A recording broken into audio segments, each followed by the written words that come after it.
नमस्कार बच्चों, आप देख रहे हो आपका अपना चैनल पढ़ाई इतनी इजी क्यों। कल की क्लास में हम कक्षा 10 के अध्याय 2 की प्रश्नावली 2.2 के सवाल नंबर 1 के 1, 2 और 3 पार्ट को सोल्व कर लिया था। आज की क्लास में हम चौथे, पांचवें और छठे पार्ट को सोल्व करेंगे। चलिए देखते हैं चौथे, पांचवें और छठे पार्ट को। चौथा सवाल क्या है अपना, 4u स्क्वायर प्लस में 8u। ठीक है, अब इसमें क्या करेंगे, सबसे पहले इनको अलग अलग गुणनखंडों में व्यक्त करेंगे। इन दोनों में क्या आ रहा है, u और 4 क्या आ रहा है, कॉमन आ रहा है, यानी 4u क्या आ गया, कॉमन आ गया। अंदर क्या बच गया, u और प्लस में 4u कॉमन ले लिया तो कितना बचा, 2 बच गया। ठीक है, यानी एक तो अपना 4u आ गया और एक u प्लस 2 क्या आ गए, इसके गुणनखंड आ गए। ठीक है, तो शून्यकों के लिए क्या करेंगे, शून्यकों के लिए क्या होता है अपना, ये जो गुणनखंड होते हैं ये क्या होते हैं, 0 के बराबर होते हैं शून्य ज्ञात करने के लिए। अब एक तो 4u, या तो 4u 0 होना चाहिए या फिर u प्लस 2 0 होना चाहिए। तो या तो 4u बराबर 0 ताकि u बराबर क्या आ जाए, 0 आ गया अपना, और या फिर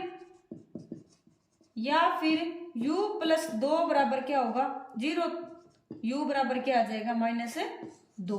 तो शून्य कौन कौन से हो गए, शून्य एक तो हो गया 0 और एक हो गया -2। ठीक है, अब क्या करनी है, शून्यकों और गुणांकों के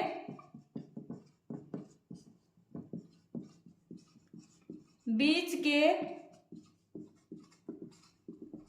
संबंध की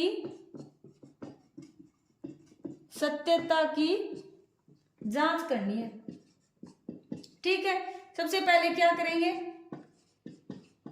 शून्यकों का योग कितना होता है, -x का गुणांक बटे x स्क्वायर का गुणांक। शून्यकों का योग 0 और प्लस के अंदर -2। x का गुणांक कितना है, या फिर यहाँ पर u दे रखा है तो u का गुणांक और u स्क्वायर का गुणांक। ठीक है, अब u का गुणांक कितना है, u का गुणांक 8 और u स्क्वायर का गुणांक कितना है, और ये माइनस का निशान, और u स्क्वायर का गुणा कितना है, 4 अपना।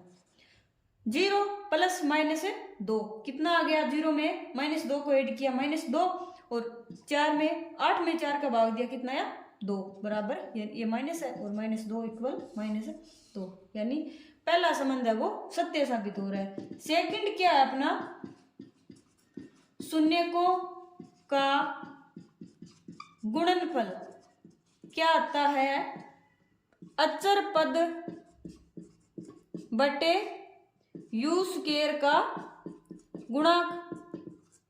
गुणनफल क्या आएगा, 0 का गुणा किससे करेंगे, -2 से, और अचर पद क्या है, इसमें अचर पद है ही नहीं, यानी अचर पद क्या है, 0 है, और u स्क्वायर का गुणांक 4। 0 का किसी भी संख्या से गुणा करते हैं क्या आता है, 0, और 0 में किसी भी संख्या का गुणा कर भाग देते हैं क्या आता है, 0, यानी 0 है वो 0 के क्या आ गया, बराबर, यानी गुणनफल के लिए संबंध है वो सत्य हो गया।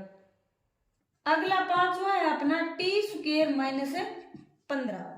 ठीक है, अब t स्क्वायर -15 करते हैं तो सबसे पहले क्या करेंगे, शून्य को ज्ञात करने के लिए क्या करेंगे, शून्य के लिए क्या करते हैं, t स्क्वायर -15 बराबर क्या होगा, 0 होगा। t स्क्वायर बराबर कितना आएगा, 15। अब t का मान ज्ञात करेंगे, यानी दोनों साइड में वर्गमूल करेंगे तो क्या आएगा, इसका भी क्या होगा, वर्गमूल आएगा, और प्लस और माइनस दोनों संख्या के अंदर है वो वर्गमूल आएगा। ठीक है, यानी -15 माइनस वर्गमूल 15 का स्क्वायर भी क्या होगा, 15, और प्लस वर्गमूल 15 का स्क्वायर भी 15 होगा। यानी शून्य का क्या कौन सी आगे, शून्य का आगे एक तो वर्गमूल 15 और एक माइनस वर्गमूल 15 हो गई। ठीक है, अब क्या करनी है, शून्य को तथा गुणाकों के बीच के संबंध की सत्यता की जांच करनी है। ठीक है, तो सबसे पहले क्या करेंगे, शून्यकों का योग, फॉर्मूला क्या होता है, माइनस एक्स का गुणांक होता है, यहां पर कौन सा गुणांक है, टी है, तो माइनस टी का गुणांक बटे टी स्क्वायर का गुणांक, शून्यकों का योग, एक बार तो वर्गमूल 15 और प्लस के अंदर माइनस वर्गमूल 15 बराबर टी का गुणांक यानी टी इसमें है ही नहीं, यानी टी का 0 से गुणा करने पर ही अपना 0 आता है। ठीक है, यानी टी का गुणांक क्या हो गया, 0, यानी माइनस का 0 बटे टी स्क्वायर का गुणांक, टी स्क्वायर के गुणा में कितना है, 1 है, प्लस वर्गमूल 15 और माइनस वर्गमूल 15, यानी वर्गमूल 15 प्लस और माइनस वर्गमूल 15, 0 बटे 1 कितना आ गया, 0, वर्गमूल 15 में से वर्गमूल 15 को माइनस किया, कितना है, 0। ठीक है, यानी योग है वो सही साबित हो गया संबंध। अब गुणा के लिए संबंध क्या होगा, शून्यकों का गुणनफल क्या होगा, अचर पद बटे टी स्क्वायर का गुणांक, शून्यकों का गुणा देखो, वर्गमूल 15 गुणा में माइनस वर्गमूल 15 बराबर अचर पद कितना है अपना, -15 और टी स्क्वायर का गुणा कितना है, 1 है, वर्गमूल 15 और वर्गमूल 15 का गुणा किया, क्या आएगा, 15, और प्लस और माइनस का गुणा, माइनस का साइन एक बार विषम संख्या में यानी माइनस का साइन आ जाएगा, -15 में 1 का भाग दिया, कितना आएगा, -15, यानी शून्यकों और गुणाकों का जो संबंध होता है वो गुणनफल के लिए भी अपना सही है। अगला है अपना 3x² माइनस x और -4। ठीक है, अब क्या करेंगे, इनको सबसे पहले तो गुणनखंडों के रूप में विभक्त करेंगे, यानी 3x² माइनस x को किस रूप में लिखें, यानी -4x और प्लस में 3x लिख दो। ठीक है, -4 और +3 कितने हो गए, -1, और -4 और +3 का गुणा कितना हो गया, -12, और इधर -4 और 3 का गुणा कितना होता है, -12, यानी आगे -4। इसमें कॉमन क्या है, x है, पहले दो में और दूसरे दो में, x कॉमन ले लिया, कितना बचा, 3x और -4, और इसमें क्या कॉमन है अपना, 1 कॉमन है, तो 3x -4, कुछ भी कॉमन नहीं होता है, इसका मतलब 1 है वो कॉमन होता है। ठीक है, अब 3x -4 फिर से कॉमन आ गया, 3x -4 है वो फिर से कॉमन आ गया, और x और +1 है वो अंदर बच गया। तो शून्यकों के लिए क्या होता है अपना, 3x -4 और x + 1 है वो 0 के बराबर होगा, यानी x की कौन सी वैल्यू रखने पर है जो पूरा बहुपद है वो शून्य में बदल जाता है। तो या तो 3x -4 बराबर 0 होना चाहिए, ताकि 3x बराबर क्या हो गया, 4 हो गया, और x बराबर 4/3 हो गया, और या फिर x + 1 है वो क्या होगा, 0 के बराबर, जिससे x बराबर है वो -1 हो गया। तो शून्यक कौन कौन से हो गए, शून्यक हो गया, एक तो 4/3 और एक हो गया -1, दो शून्यक, एक तो हो गया प्लस के 4/3 और एक हो गया -1।